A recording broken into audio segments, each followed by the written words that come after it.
اب میں آپ کے سامنے بڑے انٹرسٹنگ قسم کے فیکٹس اینڈ فگرز رکھنے جا رہا ہوں، اور یہاں پر یہ جو بات ہم نے شروع کی وہ آج قومی اسمبلی سے کی، جہاں پر کہا گیا ایم الولی کی جانب سے کہ جی صرف پنجابی جو سے ہیں وہ محب الوطن ہیں اور باقی قومیں جو سی غدار ہیں۔ تو اس پر ہم ذرا غور کرتے ہیں کہ لیٹ سپوز یہ جو پنجاب ہے، پنجاب میں ایک قوم پرستی شروع کی جاتی ہے، اور یہ جو قوم پرستی ہے اس کے متعلق دیکھیں سب سے پہلے جس نے ہمیں منع کیا وہ ہمارا مذہب ہے۔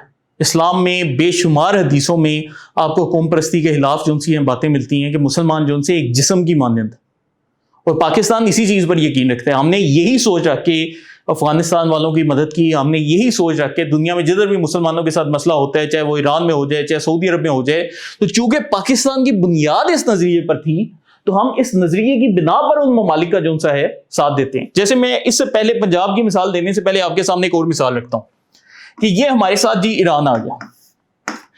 اب فرض کیا پاکستان اپنے دو قومی نظریے یعنی کہ ہمارا جو نظریہ اسلام ہے اس کو پس پشت ڈال دیتا ہے۔ ہم کہتے ہیں کہ ہم یہ نظریہ نہیں مانتے اور ہم پاکستان ایز اے قوم پرست پاکستان آپریٹ کریں گے۔ جو موجودہ پاکستان ہے یہ قوم پرست نہیں۔ قوم پرست کیوں نہیں؟ میں پہلے آپ کو اس کی وجہ بتاتا ہوں۔ اس کی وجہ یہ ہے کہ پاکستان میں الگ الگ قومیتیں موجود ہیں، جیسے پنجابی ہیں، سندھی ہیں، بلوچ ہیں، پختون ہیں۔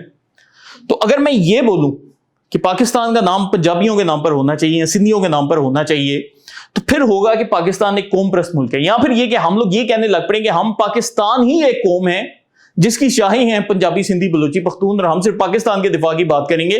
لیکن یہاں پر آپ دیکھیں کہ ایران میں جنگ سٹارٹ ہوئی، امریکہ اور اسرائیل مل کر یہاں پر جو ہے گولہ باری بھی کر رہے ہیں۔ تو اگر پاکستان اسلام کی بجائے صرف بطور قوم اپنے مفاد کو دیکھتا تو پاکستان کا فائدہ کیا تھا؟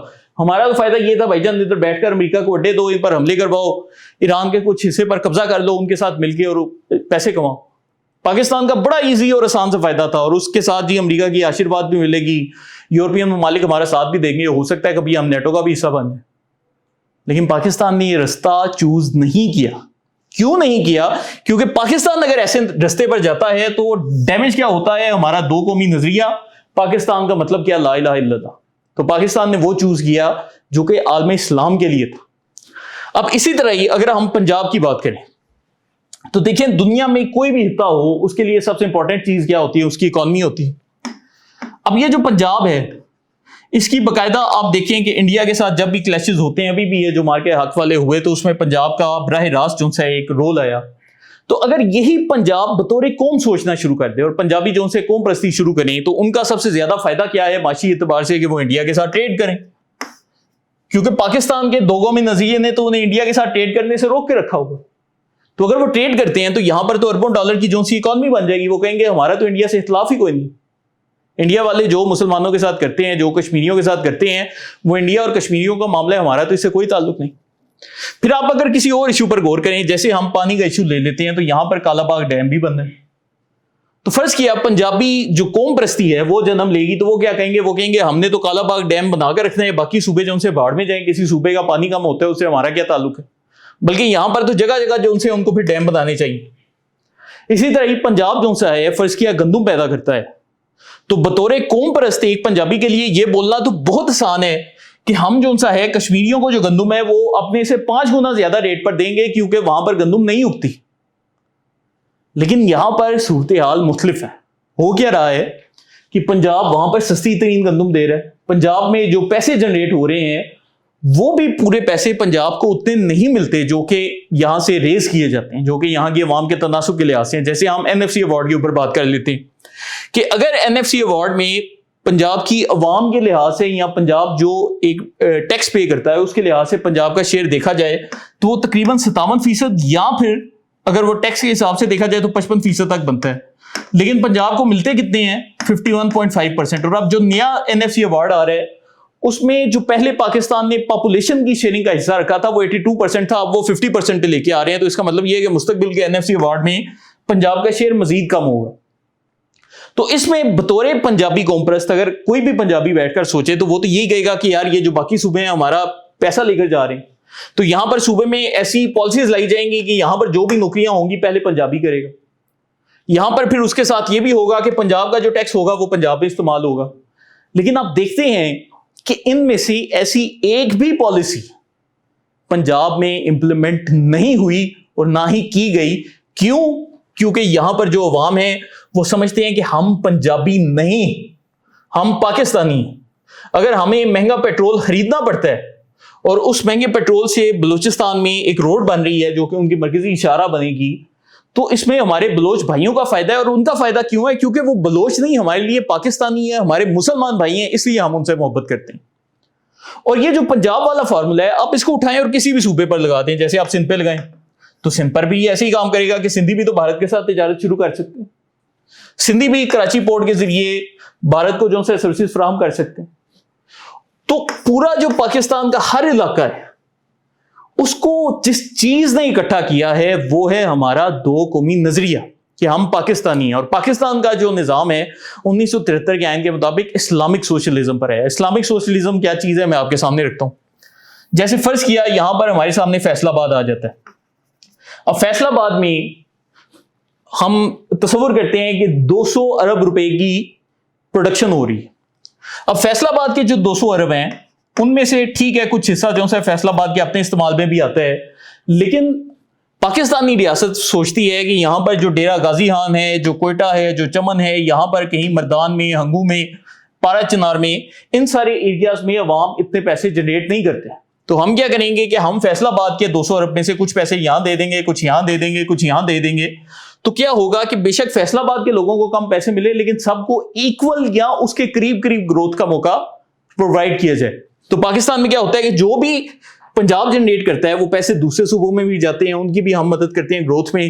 اسی طرح یہ جو کشمیر میں بھی ہم کل پرسوں سے بہت زیادہ ڈسکشن کر رہے تھے کہ جی پاکستان کا جو حصہ ہوتا ہے کشمیر کے بجٹ میں وہ 300 ارب میں سے 250 ارب روپے ہے. تو اس 250 ارب روپے کا بھی ایک جو میجر چنک ہے وہ پنجاب سے، سندھ سے، خیبر پختونخوا سے اور بلوچستان سے بھی کچھ نہ کچھ حد تک جاتا ہے. تو مقصد کیا ہے کہ ہم سارے مل کر گرو کریں، ایز اے کنٹری گرو کریں اور یہ وہ ملک بنے جو کہ اسلام کی حفاظت کرے، اسلام کا قلعہ ثابت ہو. اور ابھی دیکھیں کہ دنیا بڑا مذاق اڑاتی تھی اس چیز کا، لیکن پاکستان باقاعدہ ایران جنگ میں اسلام کا محافظ ثابت ہوا ہے کہ وہ مڈل ایسٹ کے ممالک جو کہ اسرائیل چاہتا تھا کہ ایران سے جنگ میں آئیں، ڈائریکٹ لڑائی کریں، اور ایک دو ملک جو سے ہیں وہ ڈائریکٹ سامنے آ بھی گئے ایران کے، لیکن پاکستان نے کیسے انہیں روکا اور اس کے نتیجے میں وہاں پر جو جنگ ہے وہ اب تقریباً رک چکی ہے. تو اس پوری جو ڈسکشن ہے اس سے ہمارے سامنے ایک جو چیز واضح ہوتی ہے وہ کیا ہے کہ قوم پرستی جہاں بھی جس بھی شکل میں اٹھے گی وہ پاکستان کے وجود کے لیے زہر قاتل ثابت ہوگی. تو آپ یہاں پر بیٹھ کر 1000 دفعہ کہہ دیں یہ جو ہمارے صحافی ہیں یا حامد میر وغیرہ کہ جی فلانوں کو حقوق نہیں مل رہے، فلانوں کو حقوق نہیں مل رہے، اگر وہ حقوق اس طرز سے مانگ رہے ہیں کہ ہماری جو قوم ہے وہ پاکستان کے نظریے سے اوپر ہے، کہ ہمارا جو قوم پرستی کا نظریہ ہے وہ پاکستان کے نظریہ اسلام کو پیچھے چھوڑ چکا ہے، تو اس کا رزلٹ کیا نکلے گا کہ وہ جو قومیں ہیں وہ ڈائریکٹلی یا انڈائریکٹلی پاکستان کے خلاف جا رہی ہیں، اور آج نہیں تو کل، کل نہیں تو پرسوں، پرسوں نہیں تو 100 سال بعد انہوں نے ایسا ایک اوٹ پٹانگ نظریہ رکھنا ہے کہ ہم نے پاکستان کو توڑنا ہے. اب اس کی میں آپ کے سامنے مثالیں لے کر آتا ہوں ماضی میں.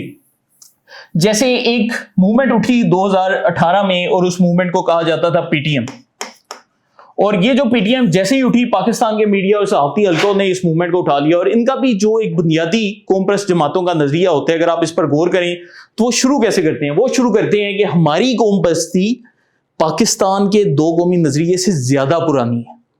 جب بھی وہ سٹارٹ کریں گے یہی کریں گے. تو پی ٹی ایم والوں نے جب شروع کیا تو اگر آپ کو ان کے کی ورڈز یاد ہوں تو وہ کیا بولتے ہیں کہ ہماری 5000 سال پرانی تاریخ.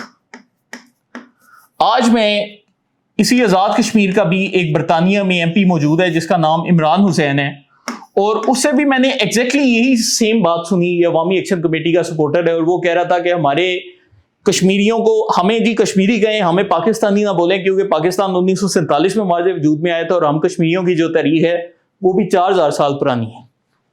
تو آپ دیکھیں کہ ان کی جو سٹیٹمنٹس ہیں قوم پرستوں کی یہ آپس میں کیسے ملتی ہیں. پھر ہر قوم پرست کیا کرے گا کہ جس طرح میں نے آپ کو بھی مثال دی کہ پنجاب والے اگر چاہیں تو وہ اپنی ساری نوکریاں پنجاب میں، سارے کاروبار پنجاب میں، ہر چیز پر پابندی لگا دیں گے، یہاں پر صرف پنجابی کر سکتا ہے. لیکن کیا ہوتا ہے کہ چونکہ ہم نے دو قومی نظریے کو ایکسیپٹ کیا اس لیے کوئی بھی بلوچ، پختون، سندھی، کوئی بھی بھائی جو ہے وہ آ کر پنجاب میں کاروبار، نوکریاں سب کچھ کر سکتا ہے. لیکن یہ لوگ کیا کانسیپٹ دیتے ہیں؟ یہ کہتے ہیں کہ ہمارے جو وسائل ہیں وہ صرف ہمارے وسائل ہیں اور وہ جو وسائل ہیں وہ کسی کو نہیں دیے جا سکتے.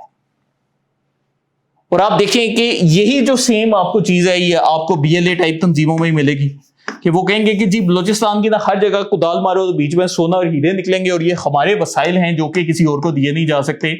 حالانکہ کبھی آپ دیکھیں کہ پنجاب ہو جائے، سندھ ہو جائے، اور سندھ میں بالخصوص کراچی کو دیکھیں کہ کراچی جو ہے آل انکلوسیو شہر ہے، ہر قومیت ہر طرح کے لوگ آباد ہیں، لیکن انہوں نے کبھی یہ بات نہیں کی جن کے پاس فیکٹریاں ہیں، تجارت ہے، کاروبار ہے، پیسے ہیں، کہ ہمارے جو وسائل ہیں وہ جی ہمارے وسائل ہیں اور ہمارے وسائل کوئی نہیں لے کر جا سکتا.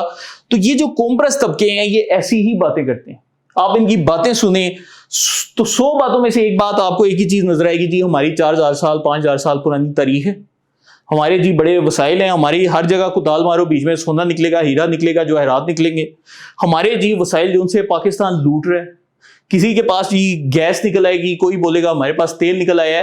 حالانکہ وہ الگ چیز ہے کہ پچھلے 5000 سالوں میں یہ لوگ خود اپنی تیل اور گیس نہیں نکال سکے، یا 5000 سالوں میں ان کے اندر جو خزانے دفن ہیں خود نہیں استعمال کر سکے. لیکن اگر پاکستان کچھ کرے تو چاہیے پاکستان ہمارے وسائل لے کر جا رہا ہے. تو یہ سارے ڈھکوسلے بیانی ہوتے ہیں اور ان کے پیچھے نہ کوئی لاجک ہوتی ہے نہ کوئی منطق ہوتی ہے. کہنے کی بات یہ ہے کہ جب بھی کوئی یہ کہتا ہے کہ ہمارا نظریہ قوم پرستی پاکستان کے دو قومی نظریے یا نظریہ اسلام سے اوپر ہے تو اس شخص نے پاکستان کے خلاف جانا ہی جانا ہے. اور یہ جو قوم پرستی کا نظریہ ہے جب بھی کسی آبادی میں 50% سے زیادہ بڑھ جائے گا تو آپ سمجھیں کہ وہ جو اسپیسیفک قوم ہے یا وہ جو اسپیسیفک طبقہ ہے اس کا پاکستان کے ساتھ رہنا ناممکن ہوتا جائے گا. اور اس کی جو سب سے بڑی مثال ہے آپ کے سامنے وہ بنگلہ دیش ہے کہ وہاں پر بھی انہوں نے صرف قوم پرستی کو ابھارا. اسی طرح ہی آزاد کشمیر میں یہ جو گیم چل رہی ہے کہ جی اپنی طرف سے وہ باتیں کر رہے ہیں سبسڈیوں والی اور یہ والی اور وہ والی، الٹیمیٹلی وہ کیا کہہ رہے ہیں، ہم کشمیری کشمیری کشمیری کشمیری کشمیری. اس کا مطلب کیا ہے کہ آپ کہہ رہے ہیں کہ ہم پاکستانی نہیں، ہم ایک قوم ہیں اور ہمارا جو قوم پرستی کا نظریہ ہے وہ پاکستان کے نظریہ اسلام سے زیادہ اوپر. کیونکہ کہنے کو تو یہ باتیں کوئی بھی پاکستان میں کہہ سکتا ہے، ہم پختون، ہم بلوچ، ہم سندھی، ہم مہاجر، ہم پنجابی، ہم گلگتی، لیکن نہیں، ہم پاکستانی. لیکن یہاں پر کیا ہو رہا ہے کہ کشمیری کشمیری کشمیری کشمیری کر کے وہ اپنے اسی اسپیسیفک جو ایک قوم پرستی کا نظریہ ہے اس کو 50% آبادی سے اوپر لے کر جانے کی کوشش کر رہے ہیں. تو قوم پرستی کی اسلام میں بھی شدید ممانعت ہے، احادیث رسول میں بھی ممانعت ہے، اور جو ان کی موجودہ حرکتیں ہیں انہیں دیکھ کر مجھے ایک اور چیز کا سمجھ لگی ہے کہ اب تک یہ لوگ جو ان سے ہیں بھارت ان پر قابض کیوں ہے، کیونکہ ہمارے کشمیری بھائیوں نے ابھی تک اپنا یہ جو قوم پرستی کا کیڑا ہے اس کو دفن نہیں کیا. تو جب بھی آپ قوم پرستی کریں گے تو ہوگا کیا کہ الٹیمیٹلی آپ بھارت کے تسلط میں رہیں گے. اور اس کی سب سے بڑی مثال آپ کے سامنے کیا ہے، میں آپ کے سامنے مثال رکھتا ہوں. آپ مثال لیں بنگلہ دیش کی کہ اپنی طرف سے انہوں نے اپنا یہ جو خطہ تھا اس کو انہوں نے اپنی طرف سے جی آزاد کروایا کہ جی ہم ایک آزاد ملک بنیں گے، ہم جی اپنی پالیسی بنائیں گے، ہماری اپنی ٹریڈ ہوگی، ہمارا یہ ہوگا وہ ہوگا. اب آج کہنے کو ان کی GDP پاکستان سے کوئی $80-90 اوپر ہے، 80-90 ارب ڈالر. لیکن ہو کیا رہا ہے کہ بنگلہ دیش اپنا ایک بھی فیصلہ آزادانہ نہیں کر سکتا. وہ کوئی ایسا فیصلہ نہیں کر سکتا جس سے وہ انڈیا کو ناراض کرے. کیوں نہیں کر سکتا؟ کیونکہ اس کو پتا ہے کہ انڈیا کے پاس ایٹمی طاقت ہے، ان کی بڑی فوج ہے، وہ ان کے ٹریڈ روٹس روک سکتے ہیں، وہ ان کی تجارت روک سکتے ہیں، ان کو بہت زیادہ معاشی نقصان برداشت کرنا پڑے گا. یہی وجہ ہے کہ آپ دیکھیں کہ بنگلہ دیش میں اتنا بڑا اسٹوڈنٹ انقلاب آیا، بچوں نے بھارت کے خلاف نعرے بازی بھی کی، لیکن ان کی جو موجودہ حکومت ہے اس کو بھی انڈیا کے آگے باقاعدہ لیٹنا پڑ رہا ہے، کیونکہ وہاں پر انہوں نے چونکہ قوم پرستی کے نظریے کو ترجیح دی تھی تو آج بھی بھارت کے انڈر. اور یہی چیز آپ دیکھیں کہ آج بھی یہ جو آزاد کشمیر میں یہ باتیں کرتے ہیں کہ جی ہم تیتری نوٹ کے پار چلے جائیں گے، بلکہ آج تو سردار امان کی ایک نئی تقریر آئی ہے اور اس میں وہ کہہ رہے ہیں کہ جی ہم جانے اور بھارت جانے. تو ہوگا کیا کہ جب بھی کوئی قوم پرستی کے نظریے کو فوقیت دے گا الٹیمیٹلی وہ بھارت کے نیچے آئے گا. اور یہ ایک طرح سے ان لوگوں کی سزا ہے. جیسے میں آپ کو ایک اور مثال دیتا ہوں کہ یہ جو BLA کے لوگ ہیں یہ کہتے ہیں کہ جی ہم جو ان سے بلوچستان کو آزاد کریں گے. جب آزاد کریں گے تو بلوچستان کا دفاع کون کرے گا؟ اگر فرض کیا پاکستان سے وہ کہتے ہیں ہم جی الگ ہو جائیں گے اور ہم الگ ریاست بنا لیں گے تو اس ریاست کا دفاع کس کی ذمہ داری ہوگا؟ وہ ان کی ذمہ داری نہیں ہوگا، وہ پھر بھارت کی ذمہ داری ہوگا. تو الٹیمیٹلی قوم پرستی کر کے یہ لوگ کرتے کیا ہیں کہ اپنی طرف سے سمجھتے ہیں کہ ہم اپنی قوموں کی بنا پر آزاد ہو رہے ہیں، لیکن وہ اصل میں بھارت کے زیر تسلط چلے جاتے ہیں. اور یہ ایک طرح کی یہ جو بات ہے اس کو اگر آپ روحانی نظر میں دیکھیں تو آپ دیکھیں کہ جب بھی کسی نے دو قومی نظریے کو نقصان پہنچایا الٹیمیٹلی اس کے اوپر بھارت دوبارہ سے اس کا حاکم بن گیا. اب فرض کیا یہاں پر TTP کہتی ہے کہ جی ہم نے ایک ریاست بنا لی تو کیا ہوگا کہ وہ جو ریاست ہے اس کو جو حفاظت پرووائڈ کرے گا وہ تو انڈیا کرے گا. اب افغان طالبان ہیں وہ آپ کے سامنے کہتے ہیں کہ جی ہم افغان ہیں, ہم قوم ہیں, ہماری 5000 سال پرانی تاریخ ہے.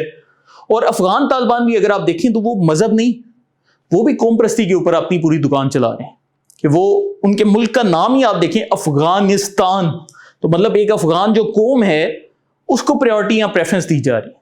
اب پاکستان کا نام دیکھیں, پاکستان جس میں کسی قوم کا ذکر نہیں ملتا, لیکن یہاں پر آپ دیکھیں آپ کو ایک قوم کا ذکر مل رہا ہے.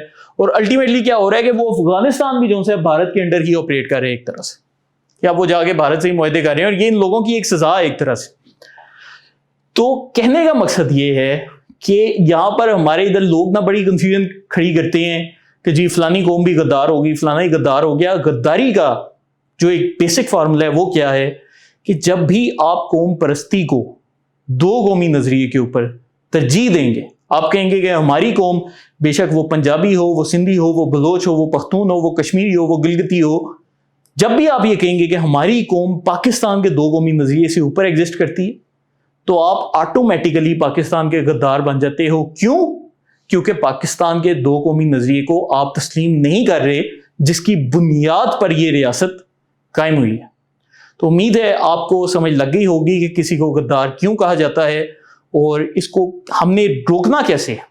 اب یہ آپ کے اوپر ہے کہ جب بھی کوئی قوم پرستی پھیلائے, ہاں وہ پنجابی پھیلائے, ہاں وہ سندھی پھیلائے, ہاں وہ بلوچ پھیلائے, ہاں وہ پختون پھیلائے, کوئی بھی قوم کا بندہ ہو, جب بھی کوئی قوم پرستی پھیلائے تو آپ نے اس کی تصحیح کرنی ہے کہ بھائی جان یہ چیز اسلام میں وجود نہیں رکھتی. اب پاکستان بنا ہی اس لیے کیونکہ ہم نے اپنی اپنی قومیں چھوڑ دی. میں پنجابی ہوں لیکن میں نے چھوڑ دیا کہ میں پنجابی ہوں. اگر کوئی پنجابی قوم پرستی کرے گا میں اس کے سامنے کھڑا ہوں گا, اور کوئی بلوچ کرے گا ہمیں اس کے سامنے کھڑا ہونا ہے. ہم نے کہنا ہے کہ ہمارے جو بزرگوں نے لاکھوں قربانیاں دیں وہ ہمارے اس دو قومی نظریے کی خاطر دی تھی, اس لیے نہیں تھی دیں کہ آپ یہاں پر بیٹھ کر پنجابی, سندھی, بلوچ, پختون کرتے رہیں.